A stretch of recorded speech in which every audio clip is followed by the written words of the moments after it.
Good evening, folks. Welcome back to Celtic Fans TV and to the weekly transfer show. We're here to talk about all the potential comings and goings at Celtic Park. This week, I'm joined by Stuart, and we have a special guest as Anthony Joseph of Sky Sports. Guys, thanks for joining me tonight. Anthony, we'll start with you, mate. Thanks for taking the time to come on tonight. I'm sure this is the busiest time of year for you. Before we get to the transfers, I just want to find out, as a supporter, how much you're looking forward to this season. Well, first of all, no, thanks for having me on, guys. Real pleasure to be on. How am I looking forward to this season? Welcome back to Celtic Fans TV. I am very much looking forward to it. I mean, what a season it was last season, and to think that Ange has been talking about last season as phase one. I think that's what really excites me and excites everyone. Because if you look at where Celtic were last season, I don't care what anyone says about budgets and things like that. It was an incredible job that Ange did to not only turn the tide, but also win it so well and win it playing the football they did with practically a brand new team. The way they've clicked has been it's been perfect almost.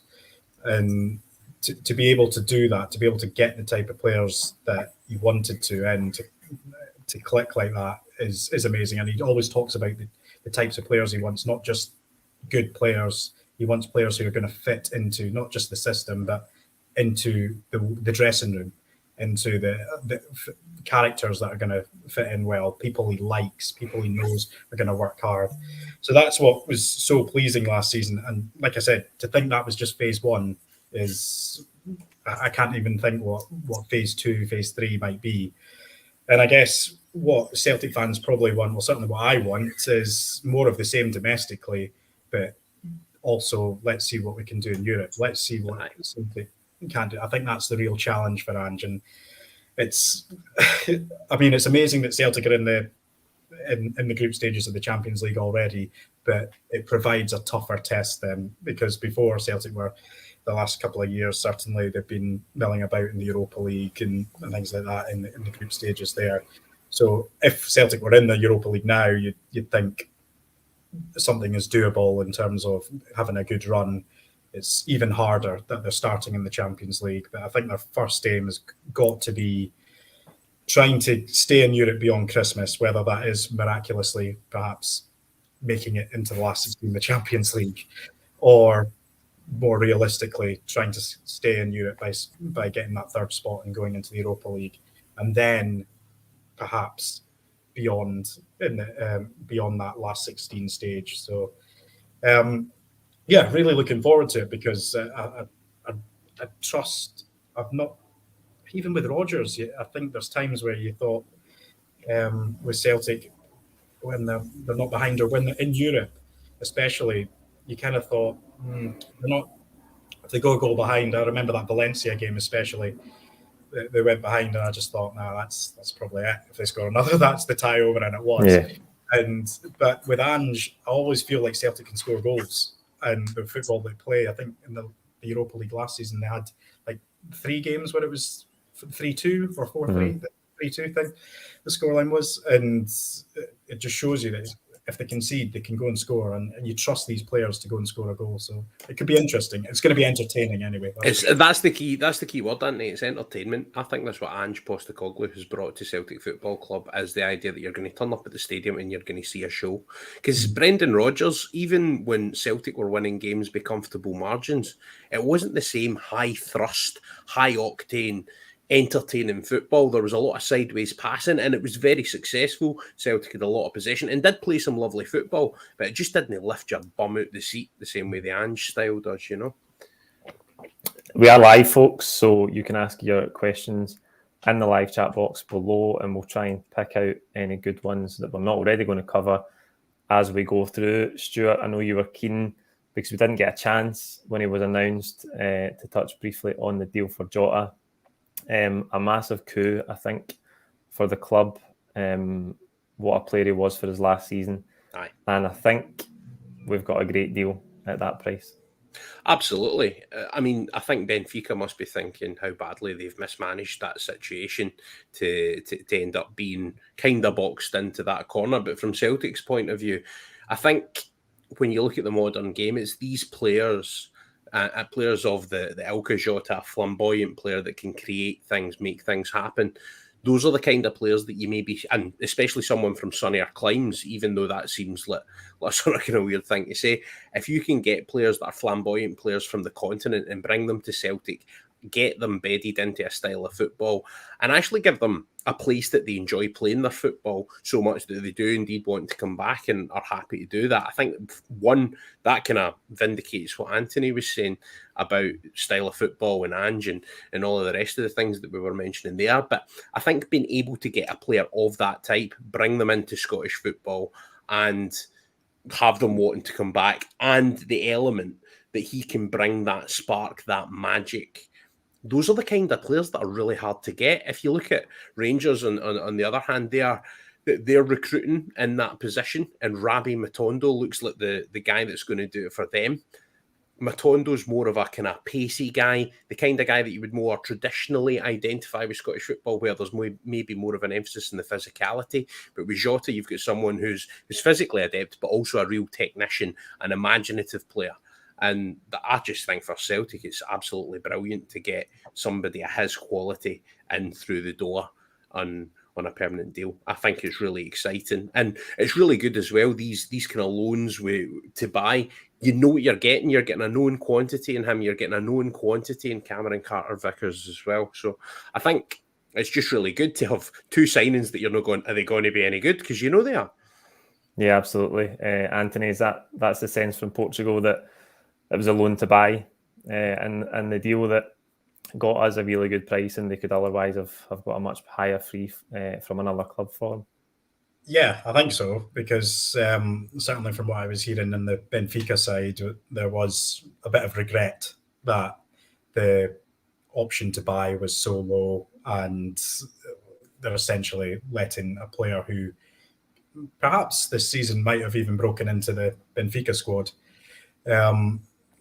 let him go for so cheap, because Celtic, if they do, hopefully they don't sell him anytime soon, but if they do, you'd imagine if he continues the progress he has been making, if he continues to play the way he has on a stage like the Champions League as well, then they're going to command a much bigger fee. And that's why Benfica have included that 30% sell-on clause. They actually wanted it higher.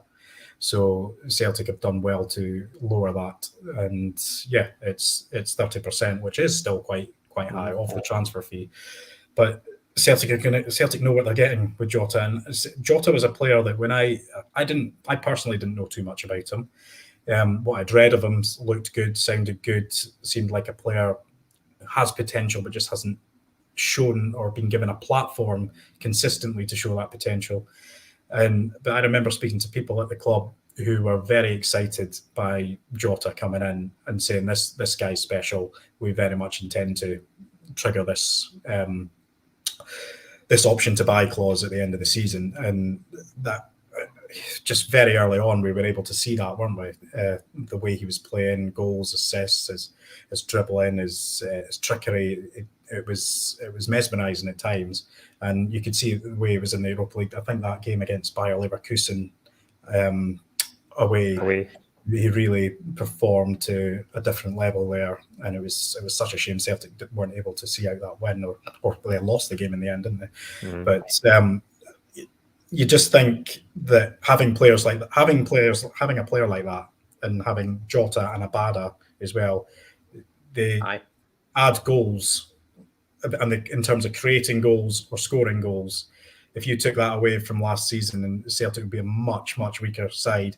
If you took Jota and Carter-Vickers away, Celtic would be a much weaker side, and they would have to almost rebuild again, because you're taking so many goals scored and so many goals prevented away from your team. So you would have to rebuild again, which would be a lot harder. And they've managed to get both in. I never actually imagined they were going to get both in, but it shows the real ambition of the side and the board as well. Yeah, Yeah, absolutely. I think Benfica are obviously wanting to make some of the money back they've lost out with that sell-on clause, aren't they? Stuart, Jota's in, Carter Vickers is in. We also have a left back in as the next priority midfield. It looks that way, doesn't it? I mean, all of the rumours that you're hearing, and some of them more substantial than others, but I think there's no question that Celtic are targeting that area of the park. I don't think it'll be a near Beaton style player, and strangely enough, Beaton probably played the majority of his games at centre back towards the latter stages of his time at Celtic.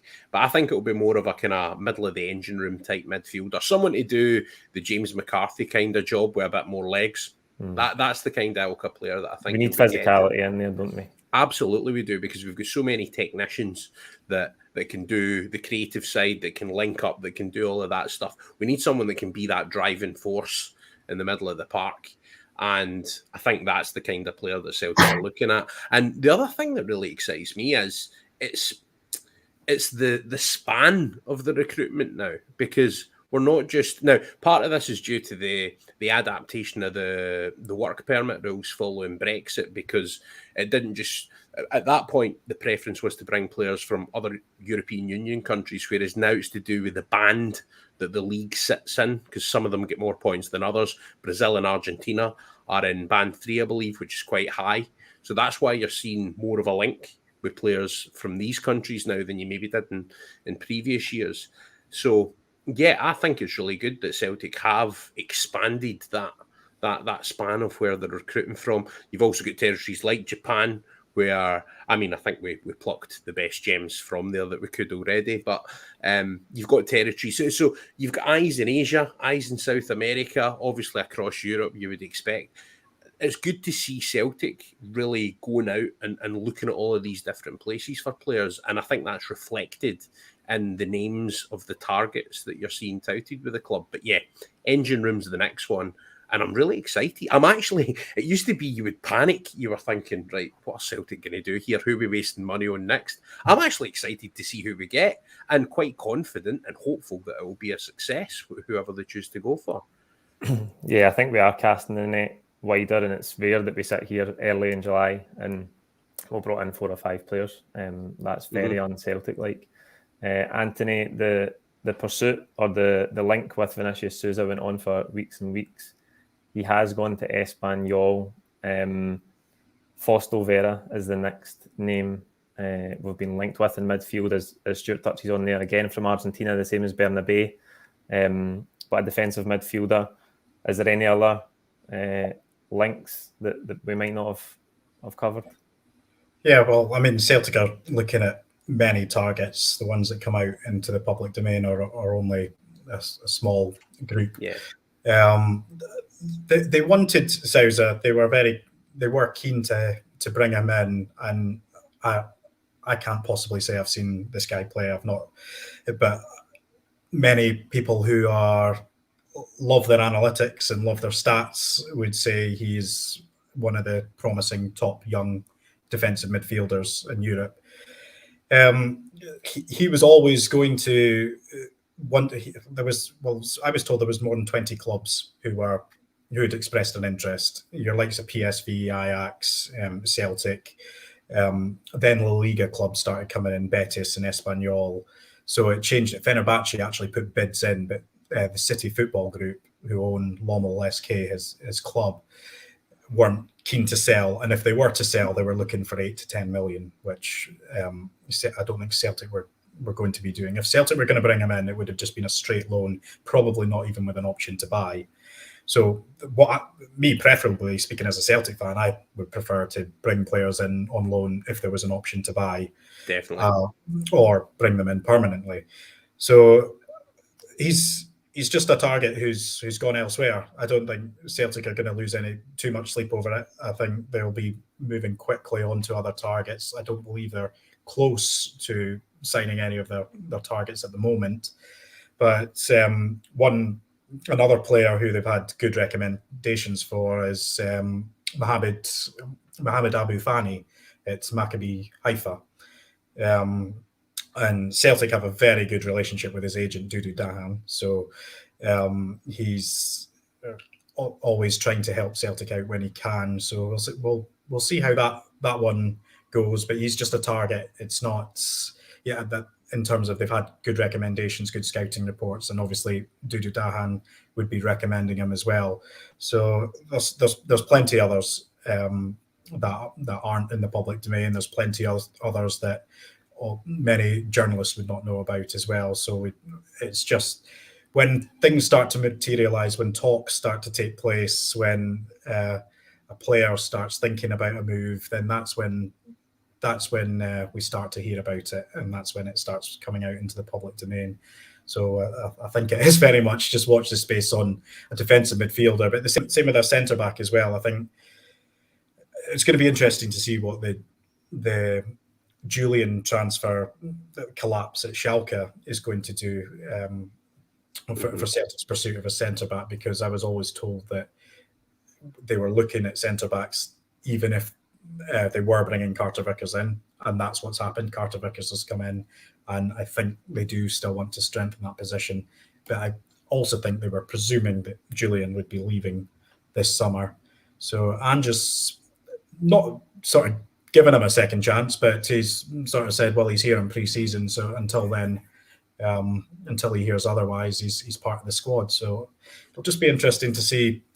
I think it was more on Julian's side with his social media posts that suggested maybe he's going to have a try again in pre-season and see what comes of it. But see, on that note, Anthony, have you heard anybody else that's nibbling in terms of Julian? Julian, no, not anything concrete. I knew Rennes were interested when Schalke were also interested. The Schalke thing came about very quickly. It happened like that afternoon, and then he was flying that evening. He put that post on social media that he very quickly deleted of him in a flight, and it came about. We knew quite quickly that he was heading to Schalke.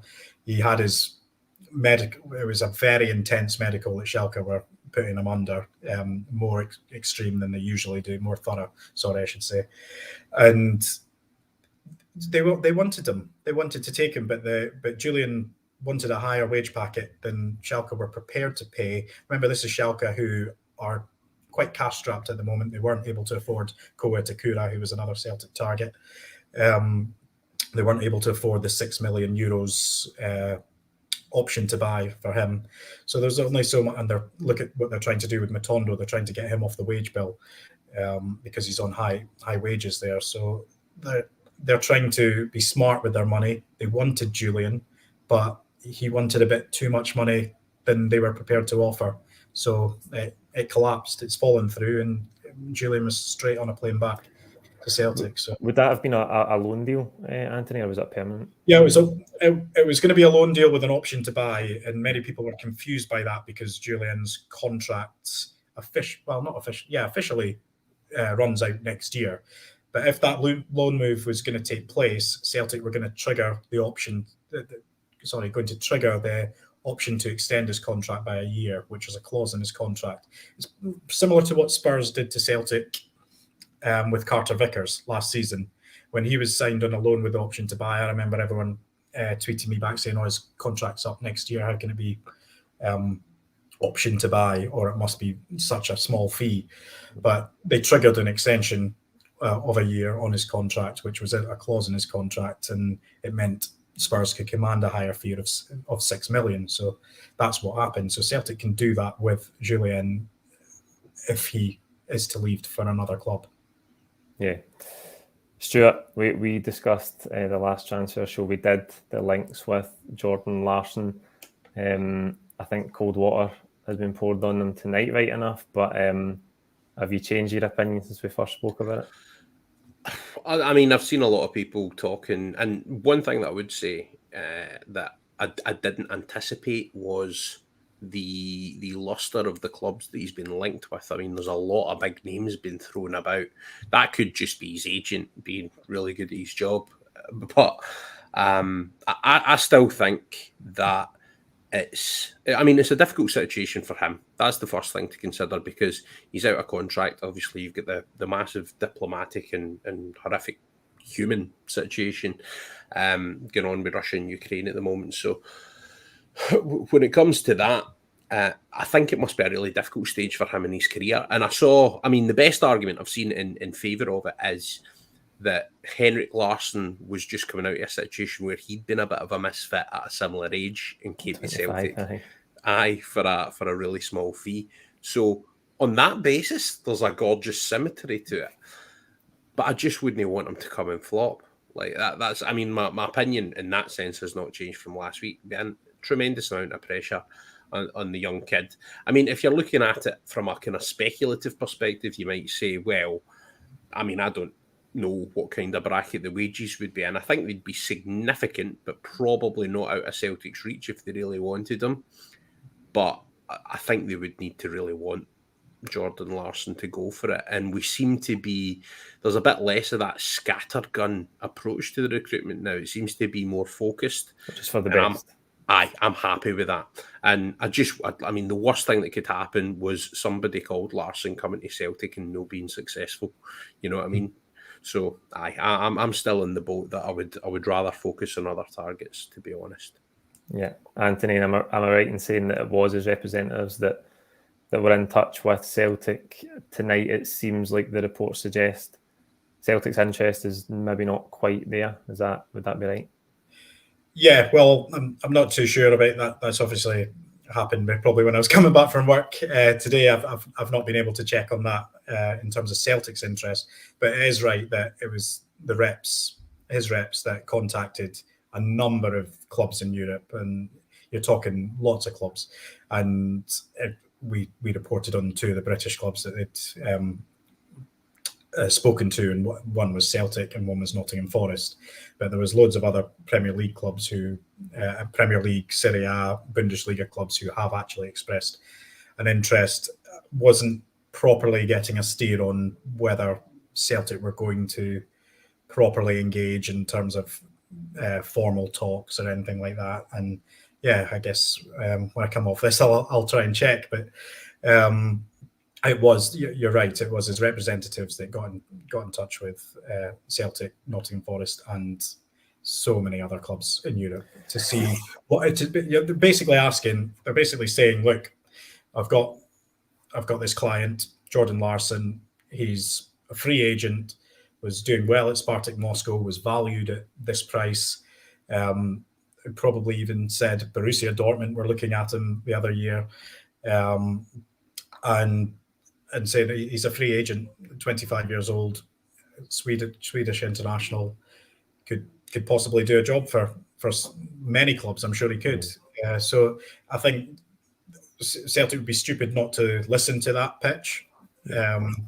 And so would many other clubs as well. But that's basically all that's happened. And I was very particular and careful with the wording of it, not to suggest that Celtic are going all out to try and sign Jordan Larsson, because that, as far as I was aware, was not the case in terms of the discussions.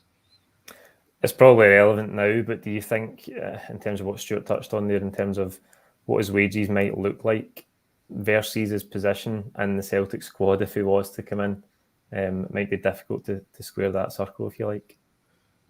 Yeah, possibly. I believe he was on quite high wages at Spartak, but it depends what he is looking for. It might depend on the club as well. So yeah, it's hard. But Celtic might make that money back in shirt sales. So, that's right. Larsson 7, or if they change his number to 7, then Celtic would definitely make that back in merchandise. But yeah, well, that is another thing. It does create a bit of a conundrum if he was to come in, that, doesn't it? Like, I mean, because you couldn't have a Larsson 38, could you? 9. Aye. Well, I suppose that would be kind of fitting in a different way, but I think with that one, Celtic, I mean, I can see the argument for it in loads and loads of ways. And obviously, like heart speaking before head, yeah, I mean, it would be brilliant. But if Celtic do it, I know they'll do it for the right reasons. And that's the key thing for me. If the club do it, I actually trust them. That's the weird thing. I trust the club in a transfer window. It's a strange place to be. Very strange indeed, mate. Very strange indeed. The thing I said the other day, I think on Twitter, was it'd be the easiest signing announcement in the world. One of the pictures of him as a kid. Right, I want to get to some questions before we move on to potential outgoings. Danny is asking, Anthony, have you heard anything re Juranovic leaving? Obviously, there was some links with a potential move away for Josip Juranovic. Anthony, Atletico Madrid were said to be interested, but it seems to have gone quiet, and I don't think there's any desire on Celtic's side to sell him at this stage, is there?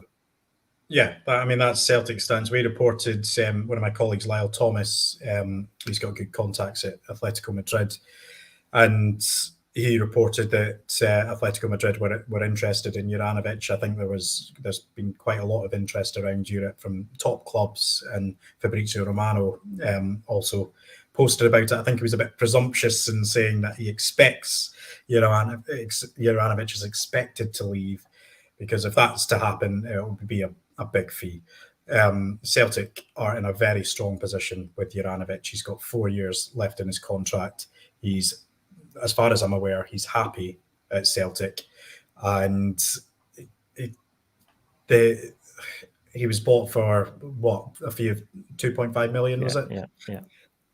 It would be a huge fee, is what I think. I'm talking perhaps 20 million plus, or around that figure, 20 million. That's my hunch. I've not been told that Celtic would accept that, but I think that would still be 4 years to run on the contract, isn't it? Yeah, So, I mean, 4 years on your contract. Celtic in a very strong position.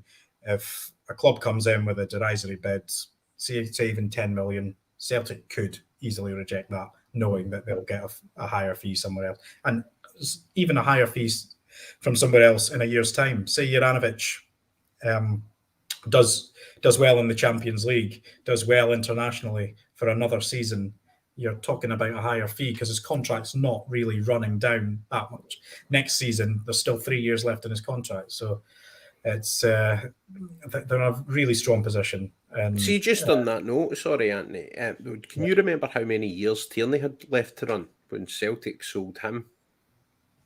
Either of you? I can't think off the top of my head. I don't know off the top of my head. I know Celtic had a bit of length in that. Sorry, they had signed him on a long. Yeah, I think it might have been that, because they had signed him. Maybe the year before, they'd signed him on a long-term contract again, didn't they? He committed to a few more years. So I think it would be a big statement of intent if Celtic could command a fee in the region of Kieran Tierney, because I don't think Josip Juranovic is quite in the same class. And when it comes to his standard as a fullback, I mean, very, very few are. I'd put Kieran Tierney easily in the top 5 left backs in the world, and that's without Celtic specs on. Different stage of his career as well. Yeah, different stage of his career, but also circumstances have changed a little bit, haven't they? Fees are getting higher.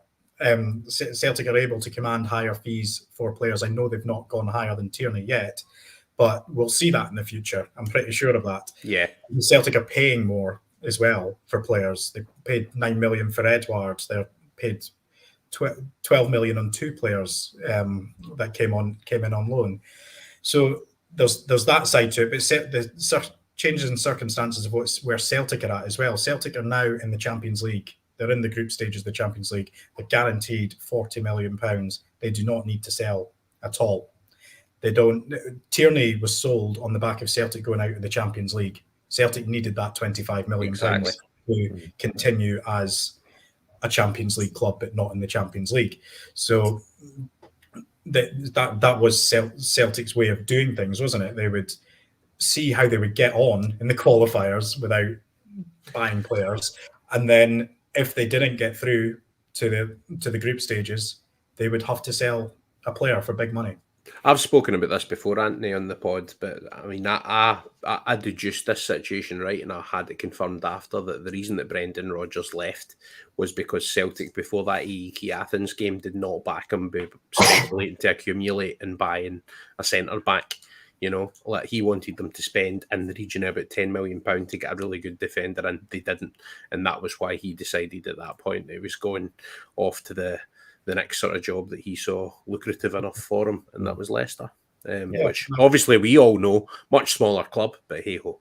Yeah, that wouldn't surprise me as well. And the same happened with Lennon. I know that was different circumstances of Rangers not being in the league as well, and Celtic were very much looking like they were downsizing and seeing what they were comfortable in what they were doing of winning the league. But Lennon got, in this first spell as a manager, got Celtic to the last 16 of the Champions League and then the group stages of the Champions League.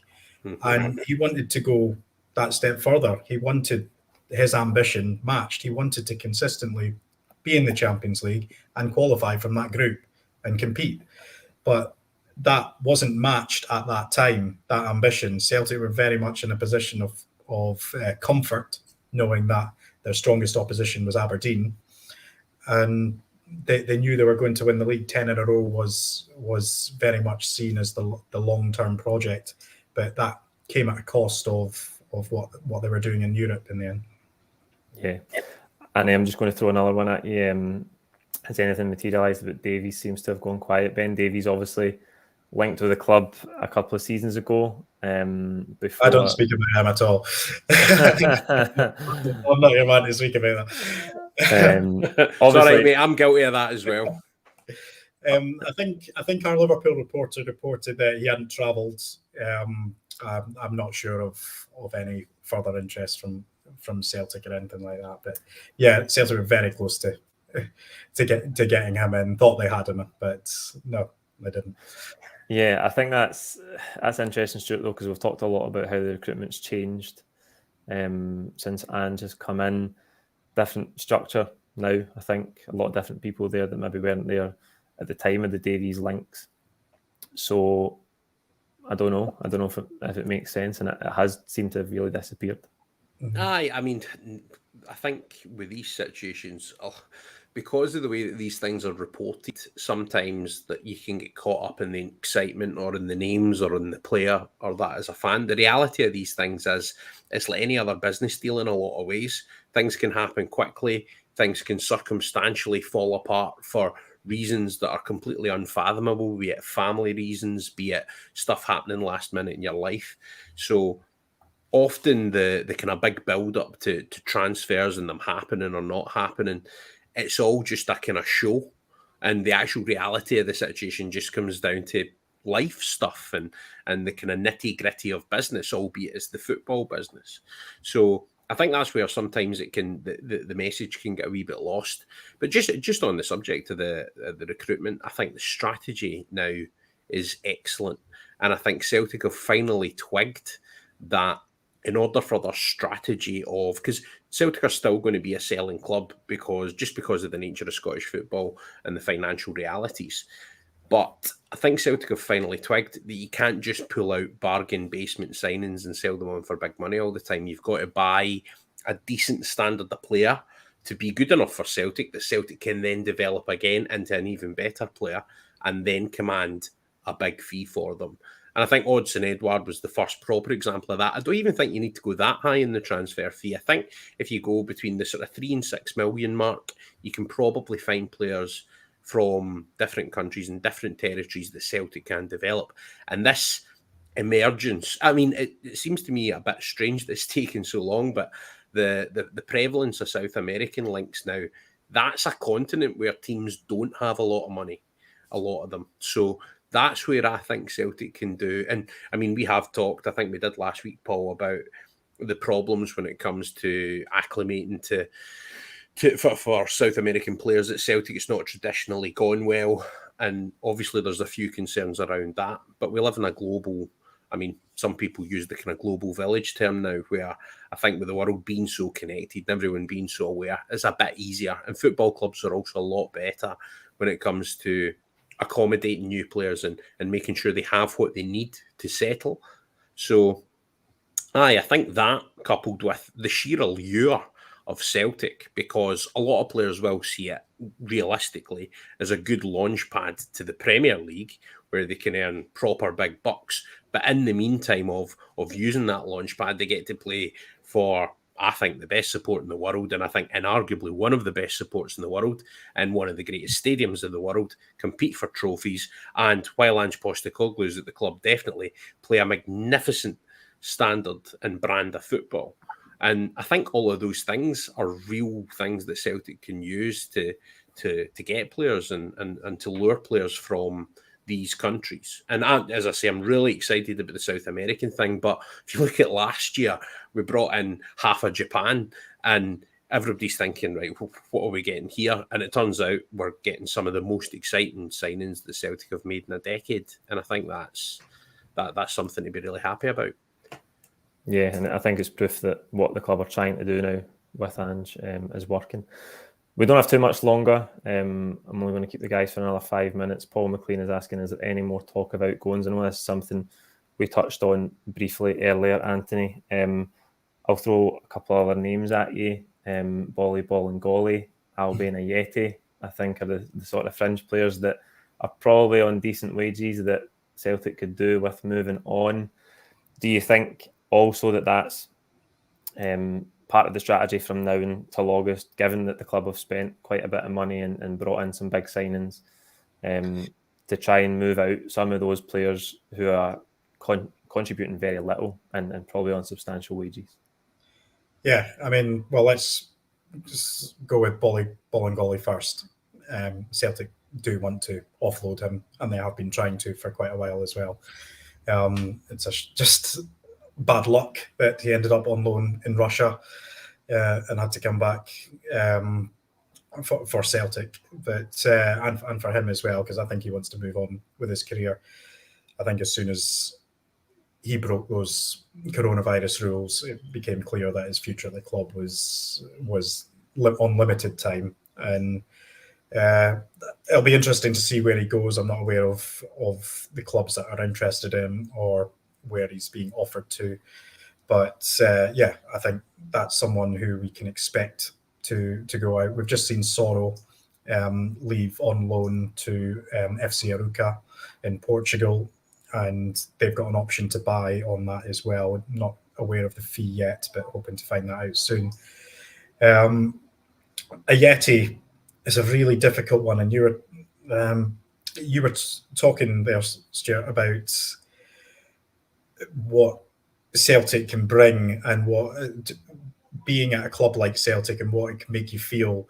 Ayeti is a player who came in right in the middle of lockdowns and the season. He was living in a hotel. He probably wasn't seeing the rest of his teammates much, not being able to settle. And I think when he did play, he did play quite well, and you could see that he could score goals. I always remember he had a good record the first few games he played, and I remember that performance away at Lille as well. It showed he could do it in that European stage.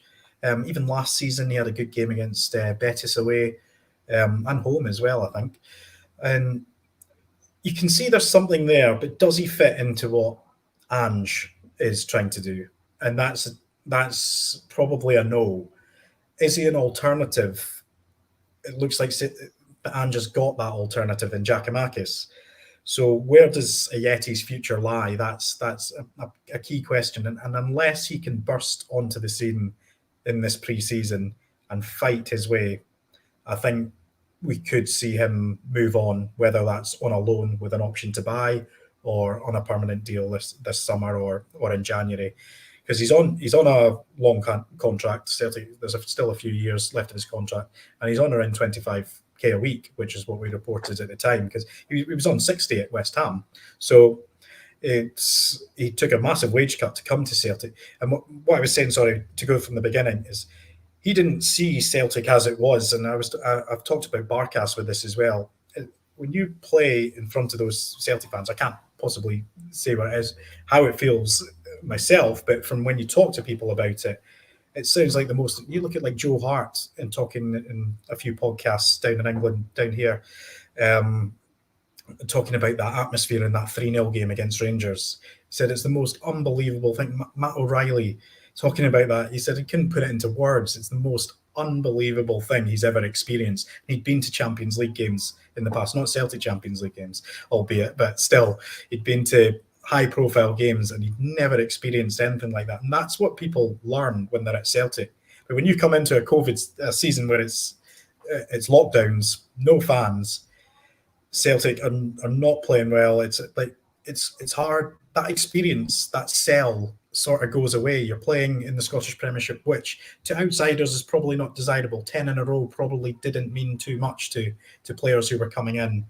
And the motivation just didn't seem to be there because the fans give Celtic such a lift. And I'll always hark back to that AC Milan game where Celtic were 2-0 down and Elyounoussi got one back.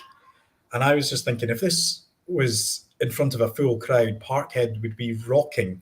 And I'll remember that again in the Inter Milan game when Celtic were 2-0 down, and within 2 minutes they got a second goal, and it was 3-3 in the end. But that atmosphere can just drive you on. Like you say, it's one of the best atmospheres in the world. You can't deny that. Any footballer who's played there says this. Top footballers who've played everywhere say this about the Celtic Park atmosphere. And the players this season have been able to experience it. I'm sure it's a massive part of why Jota is still at Celtic. It's why Carter Vickers is still at Celtic. Because the Celtic experience, when there's a full crowd, and is unbelievable and probably unrivaled. You don't get that down in England. In England, the kind of the lure is money and perhaps success if you're at a top club and playing football at a high level consistently, but you don't get that experience of what you do at Celtic Park and playing for a club like Celtic. The fan base is unrivaled anything you get in England. And people, Stuart, you'll probably know when you've been down here in London and in our newsroom at Sky Sports News, they go on about it. They just can't. I remember after that 3-0 game, everyone was just going about. I mean, that they just blitzed Rangers, and the noise in the place, the crowd, it was just unreal. And that, I mean, if I was doing a pitch to any player who was considering joining Celtic, I would just show them first half of that game. Like, that's what you can be part of, and it's something special. And I know we're fans, and we are biased in that view. We do say it, but people outside say this as well. It's not just us say it. Yeah, absolutely. I need to reference here. Maybe the first time ever on the channel that we've had a Coronation Street reference.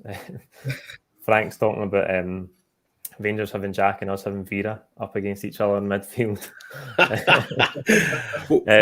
We haven't actually spoken about Fausto Vera yet, so we should maybe just touch on him in a wee bit more detail before we finish up. If you are up for that.